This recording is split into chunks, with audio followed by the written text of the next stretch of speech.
আসসালামু আলাইকুম। একটা মিটার চেঞ্জ করতে আসছিলাম, এই যে মিটারটা চেঞ্জ করছি, নতুন মিটার দিচ্ছি এটা। তো আগের যে মিটারটা ছিল সেটা এখানে লাফাচ্ছিল, তো এটা চেঞ্জ করার পরে এইটাও একটা চিহ্ন এখানে লাফাচ্ছে দেখেন, আর এই যে লোড নিচ্ছে অনেক বেশি।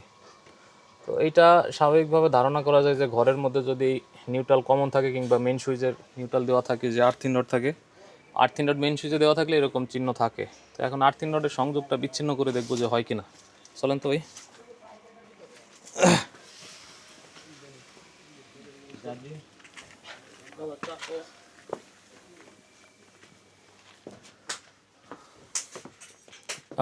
কোথায় মেন সুইচ?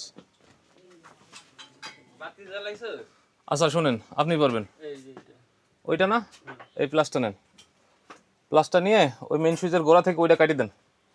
হ্যাঁ, আরেকটু উপর থেকে কাটেন, দেন আবার আরেকটা কাটেন আবার।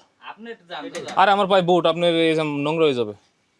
হ্যাঁ হ্যাঁ হ্যাঁ, না বুট খোলা যাবে না। হ্যাঁ, বাইরে যাওয়ার থেকে কাটি দেওয়া একই তো কথা। দেন আবার ওই জায়গায় আর কোনো সংযোগ আছে না, ওইটাই খালি?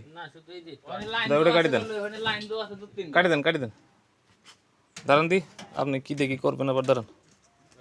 এটার মধ্যেই আছেন, সমস্যা নেই। ওটা লাইন দেওয়া আছে, সজীব লাইন দেওয়া আছে বলে ওই ওসায়। দাঁড়ান, ফ্রিজের লাইন। এই যে এই লাইনটা আরো দেওয়া, আপনি কোন জায়গাটা দেওয়া না, ওইটা ভিতর দিতে দেওয়া। অন্য লাইন এটা তো মনে হয় এটাই। হ্যাঁ, এটাই।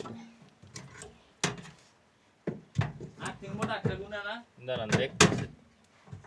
এখন হ্যাঁ, মোটা গুণা তুমি তো দেখা যায় আর তিন কোনটা।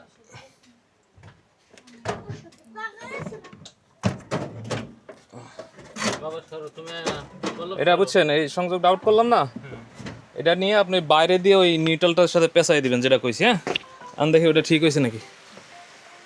আরে বৃষ্টির মধ্যে পড়ে গেলাম। হ্যাঁ গেছে ভাই, চিহ্ন চলে গেছে, বুঝছেন, এই যে এই চিহ্ন চলে গেছে। তো বিল যে বেশি আসে সেটা সবসময় আমাদেরই দোষ না, মিটারের ওয়ারিং ভুলভাল থাকলেও অনেক সময় বিল বেশি আসে। এই যে এখানে যে চিহ্নটা ছিল সেই চিহ্নটা এখন নাই, আর মিটারের লোড অনেক কমে গেছে, দেখছেন চিহ্ন কিন্তু নাই এখানে। তো যাদের ওয়ারিং এরকম ফল্ট আছে তারা এটা সমাধান করে নিতে পারবেন। ধন্যবাদ সবাই।